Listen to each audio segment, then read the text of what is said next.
Faith. In this video, we'll show how to use your Tula Baby Carrier in a front carry. The first thing that I'm going to do is make some adjustments to my carrier before putting it on my body so that there's fewer adjustments to do once I have my baby in. So I'll start with the waist belt, and I am very small, so I know I'm going to need it tightened almost all the way, so I won't go all the way now. I'll leave that last bit for once I have it on my body. Next, I'm going to go to the shoulder straps, and I'll start at the top with the Perfect Fit adjusters. And most people use these all the way tightened. They're really for if you need a little bit of extra length, you can loosen these to get those last few inches out of your carrier straps. So I'm going to go ahead and tighten those all the way on both sides. So tightening both sides with the Perfect Fit adjusters, and then I'm going to do most of my adjusting from the bottom of the shoulder straps. And again, I am very petite, so I know I'm going to need them tightened almost all the way. I'm going to just go to about there, and I'll leave the rest of the adjustment for once my baby is in the carrier. And there he is. There's baby Judah, who will be modeling with me today. So now I'm going to go ahead and put the carrier on my body. I'm going to start with the waist belt, and because Judah is a toddler, I'm going to wear this around my hips, so that way his head isn't up in my face. So I'm going to go ahead and buckle.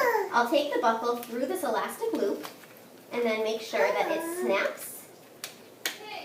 And then I'm just going to snug this up so it's nice and snug around my hips. Next, I'll go ahead and lift my baby up and hold him against my body. And as you can see, he naturally assumes the proper positioning. He's in a nice seated position, his knees are higher than his bottom, and his knees and hips form the letter M. I'll bring the Tula carrier up between his legs, and I'm going to slide my arms into the straps.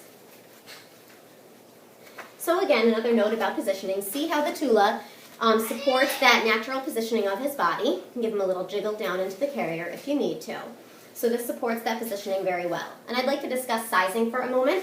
This is a standard size Tula, and I know that Judah is not ready for a toddler yet because it comes up too high on his head, and it also goes past his knees here. So better to stick with a standard for now for us.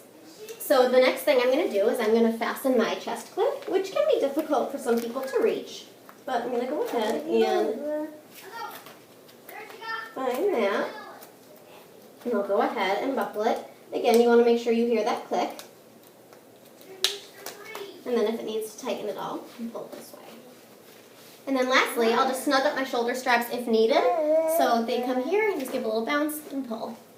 So Judah is super secure now, and we are very, very comfortable. He's nice and high, so I can give him a kiss on the head. If I want to breastfeed in my Tula, it's really easy to do so. I would just grab these, and I'm going to loosen them and bounce them down. And then from there, I can pull my breast out the top of my shirt. It's very useful to wear a shirt where you can nurse from the top. And then I'll get him latched on. And I recommend supporting your baby's head with one hand while breastfeeding, especially if you're doing this with a smaller baby.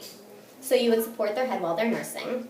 And then when they're done, you always want to make sure to unlatch your baby and bring them back up nice and snug so that they're high enough that you can give them a kiss on the head. And if he's willing to stop nursing, I can show you that. So I would unlatch, put my breast away, and then to bring him back up, I'll grab these straps, bounce and tighten. And there I have him, nice and high. Thank you very much for watching.